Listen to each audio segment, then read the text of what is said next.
mais. E nesses dias a gente veio com esse itinerário, né?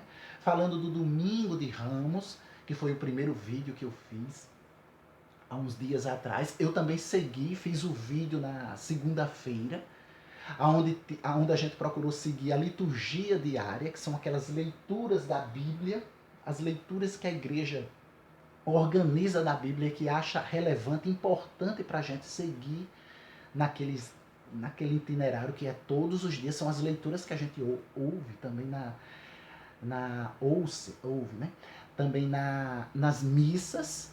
E essas leituras na segunda-feira ela trazia a cena em que Jesus vai para a casa de alguns amigos em Betânia e uma das pessoas da casa, Maria, que era amiga dele, ela lava Jesus com um perfume caríssimo, com o que ela tem de melhor, e enxuga os seus pés com os próprios cabelos, né? Então é importante essa data, eu até trouxe para vocês. E na sequência, porque aí a gente teve a terça-feira, a gente teve a quarta-feira, e hoje estamos na quinta-feira, né? Nesses 2 dias, outros acontecimentos importantes foram trazidos, né? Como no caso, na terça e na quarta-feira, a igreja, na sua liturgia, ela traz a questão da traição de Judas, né? Na terça-feira, Jesus, ele levanta a possibilidade de haver um traidor ali entre aqueles que estão com ele.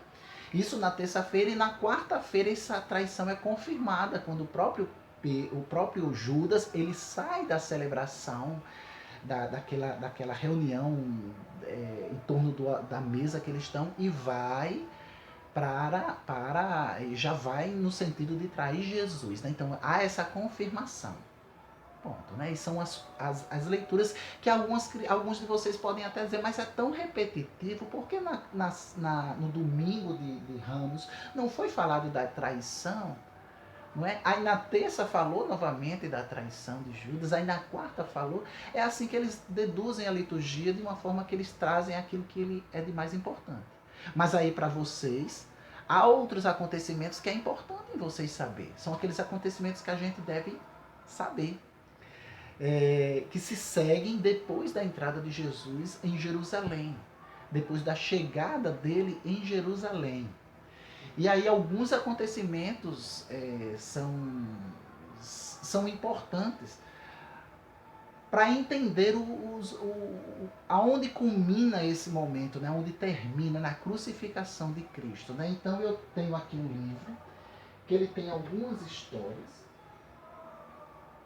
São 365 histórias que narram vários momentos do Antigo e do Novo Testamento. Né? Uma história que pode ser lida por dia. Né? E aí eu vou trazer duas aqui que eu queria compartilhar com vocês. Pronto, aqui ó, a gente tem Jesus, dá para ver aí, Jesus no templo. Jesus no templo. Depois que Jesus entra, acredito que esse vídeo vai ficar um pouco mais comprido, mas eu vou tentar agora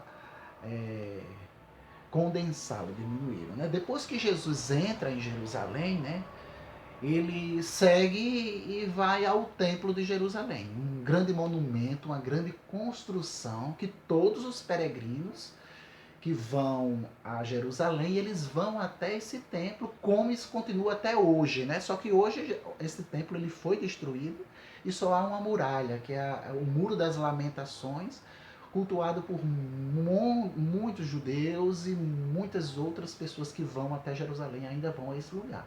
E Jesus, naquela época, o templo estava pronto, né? Então ele vai ao templo, chega no local, né? E dá uma volta, vê o grande muro em volta do templo, mas ele não entra. Já é um pouco tarde, já está um pouco escuro, e ele volta para Betânia. Betânia, que era uma cidade circunvizinha. Digamos que Jerusalém fosse o Gás, ou Betânia fosse o Valentina, ou o Cristo Redentor, um bairro vizinho. É lá onde Jesus passa as noites, né, com os seus discípulos. Né? Jesus não anda sozinho. Ele anda acompanhado de muitos que são os seus discípulos, né? Então ele passa a noite lá, até porque lá ele tem amigos, né? Tem a casa do Lázaro com Maria e Marta, e é lá que ele passa a noite, né? E aí no dia seguinte, logo pela manhã, Jesus parte novamente para Jerusalém, com o sentido de chegar ao templo. E o que é que se espera quando se chega a um templo? Um lugar tranquilo, silencioso, com pessoas fazendo oração, meditando, orando para Deus, fazendo a sua oblação, a sua oferta, né? Mas aí, não, é isso que Jesus encontra. Quando ele chega lá, de longe ele já começa a ouvir o maior barulho, o maior som, aquela coisa ensurdecedora. E aí há o maior tumulto.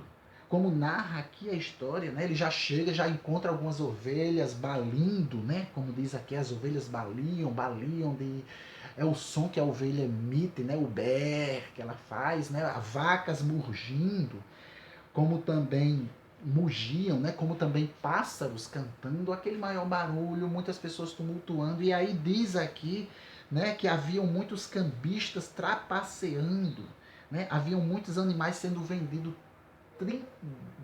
30 vezes mais o valor, 20 vezes, aqui diz, 20 vezes mais o valor que era devido que valia aquele animal, né? Era uma exploração. Outros cobravam impostos daquele local, era cobrado um imposto quando se chegava. Outros trocavam moeda e faziam lucros absurdos, e até os próprios sacerdotes estavam por trás de boa parte de toda essa roubalheira, né?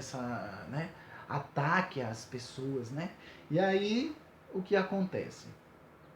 Jesus, né, diante dessa cena, ele fica zangado, né? Ele fica...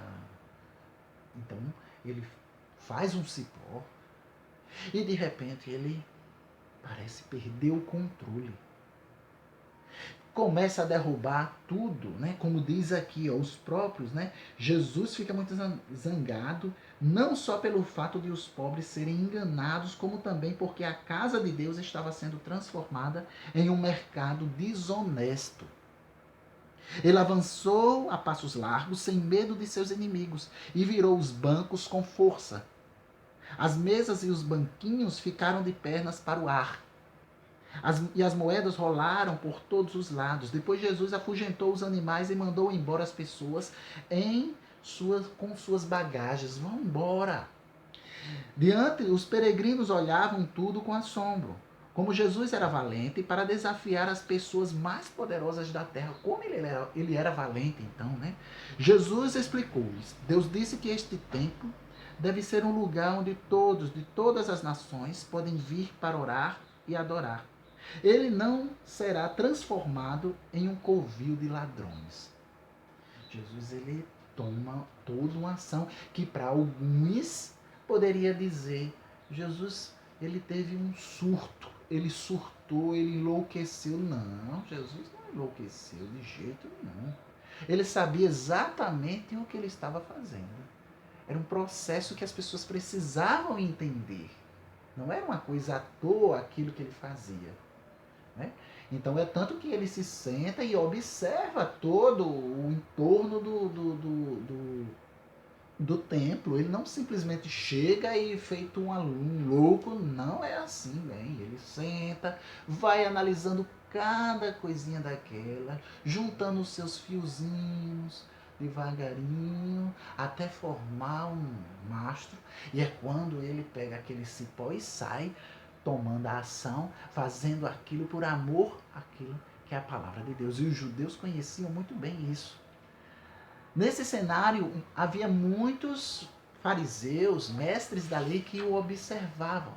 E como a gente sabe, esses mestres da lei, esses fariseus, eles queriam motivo para pegar Jesus, para capturar Jesus, para dar um silêncio, como o povo diz, eliminar Jesus. Dar um chega.